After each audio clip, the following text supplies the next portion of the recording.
لأمين في السماء. I am the trustworthy in the heavens, and I'm the trustworthy upon earth. صلى الله عليه وسلم. رباني صلى الله عليه وسلم. Ali said that Abu Jahl said to the Prophet, "We are not calling you a liar. We are saying that you have brought is a lie." Then Allah reveals, "They do not call you a liar."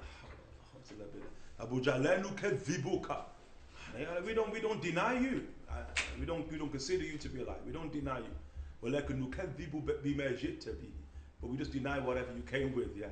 How you created a dichotomy between the Prophet and that which he carries. How did that dichotomy created? When that which the Prophet carries manifest upon his tongue, emanated in his heart. Even the Quran, نزلوا على قلبك, as Allah Ta'ala said. We send Gabriel down to your heart. So the first point of manifestation of the book of Allah Ta'ala is the heart of the Rasul, then it manifests upon his tongue. So how then are you denying the Prophet? How did you create that dichotomy? And that dichotomy is jahili. And that dichotomy is created by many a man inside of the dar, the walls of Islam. Where they say the Prophet is just a messenger. Nothing to do with him. The message that he brought. And we take the message, but it's got nothing to do with him. Muslims can utter those foul words. So you create some type of dichotomy between the Prophet and the message. Jahili. It's something from the time of ignorance. Sign that you're ignorant when you create that type of dichotomy.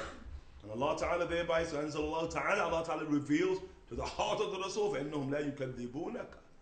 They don't deny you. وَلَكِنَ الظَّالِمِينَ بِآيَاتِ اللَّهِ يَجْحَدُونَ. But the zalimeen, the wrongdoers, the oppressors, they just outright deny the signs of God subhanahu wa ta'ala.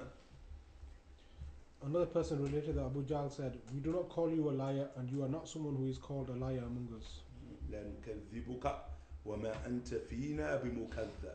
And we don't deny you, and amongst us nobody considers you to be a liar. Abu Jahl saying this to the Prophet sallallahu alaihi wasallam. It is said that Al-Akhnas ibn Shuraik met Abu Jahl on the day of the Battle of Badr and said to him, "Abul Hakam, there is no one here to hear what we say. Tell me about Muhammad. Does he tell the truth or is he a liar?" Abu Jahl said, "By Allah, Muhammad is a truthful man and he does not ever lie." You understand? Al-Akhnas ibn Shuraik, he said, "No one here, just me and you. Let's speak truth now. Me and you, nobody listens. It's day of Badr, because Abu Jahl is the one now who's forced everybody out for war against the Prophet ﷺ for Badr. Tell me the truth. Muhammadun Sadiqan, I'm Kadhib. Is Muhammad telling the truth or is he lying?" He says, "Just me and you, is it? You made me oath." And you know why he makes him take an oath? And what Abu Jahl says in the Muhammadun Sadiq, and Muhammad is telling the truth. If the truth be known, that he's telling the truth. And he said, "What is this about then? We're about to face him on the battlefield. What is it about?" It's tribal. And you understand the language of tribe. And he does understand the language of tribe. You understand the language of tribe. Makhzumi, Ana Makhzumi, Hashimi, he's a Hashimi. And since time immemorial, the Makhzumis have been rivaling with the Hashimis. If they brought a poet, we brought a poet as good. If they brought a warrior, we brought a warrior as good. They brought a prophet. Where the hell will we get a prophet from? So Abu Jahl says, and it's all tribal in the mind of Abu Jahl. And he dies for tribe. How then will he be raised? Hercules asked Abu Sufyan about him saying, Point being what Imam Qad'iyad is showing you, everyone being mentioned here, these are enemies of the Prophet ﷺ testifying to his truthfulness. If your enemy testifies that you're truthful, what's the motive? There's no motive, an ulterior motive. Okay? More often or not, you find truth manifest on the tongue of an enemy as opposed to the tongue of a friend. No. Did you suspect him of being a liar before he said what he said? He replied, no. That's Abu Sufyan, Sakhr ibn al-Harb. This is after 7th year after Hijrah in Busra, when he's in the presence of Caesar. Hercules the first.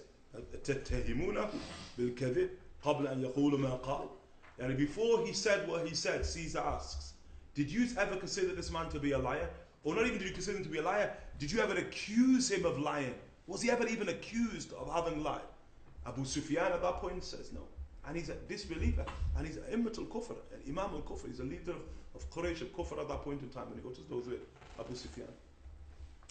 And Nadr ibn al-Harith told Quraysh, when Muhammad was a young man among you, he was the most pleasing, truthful and trustworthy of you until he had white hairs at his temples and brought you what he brought you.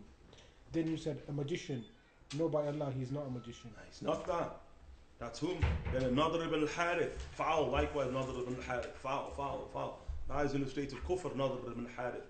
He used to what? He went to Persia, he learned all these stories inside of Persia, and he comes to Mecca and he starts establishing his own sort of conglomerate to distract people away from Allah subhanahu wa ta'ala. Speaks about him in Surah Al-Luqman, Nadr ibn al-Harith, okay? Singing songs, having these wonderful Persian stories being recited in Mecca. This is a means of deviating people from the signs of Allah subhanahu wa ta'ala and the Rasul sallallahu alayhi wa sallam.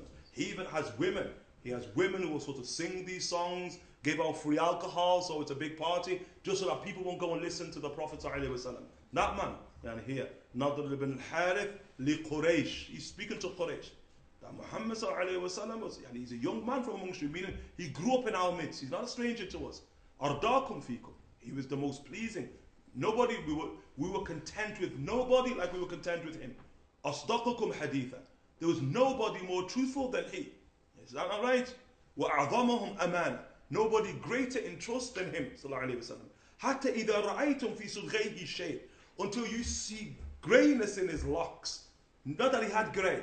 It's just kiana that the Prophet sallallahu alayhi wa sallam grew up. He became post 40 years of age. Prophet only got grey, as we knew, the very, it wasn't his locks, but the very end of his life, sallallahu alayhi wa sallam. So yeah, it's more metaphor employed. وَجَاءَكُمْ بِمَا جَاءَكُمْ بِهِ. And now he's come with whatever he's saying now. Whatever he's come with. Qultum, whatever you say, Sahir. He's a magician. La wallahi. No, by God, ma huwa bi sahir. He's not a magician. Huh? That one ain't gonna, don't think he's being friend here. Just tell you that he ain't a magician. They all said that. Walid al-Mughira, la la la. Not even a magician. He's not a magician. Until then, you finally what? That's the best thing that can play here, isn't it? We can't really call him a liar. We can't really call him deluded. We can't really call him ill. We can't. Okay, let's just say he's a magician. Although it won't play, it's just the best thing we have in society in order to deviate people away from the Prophet sallallahu alaihi wasallam.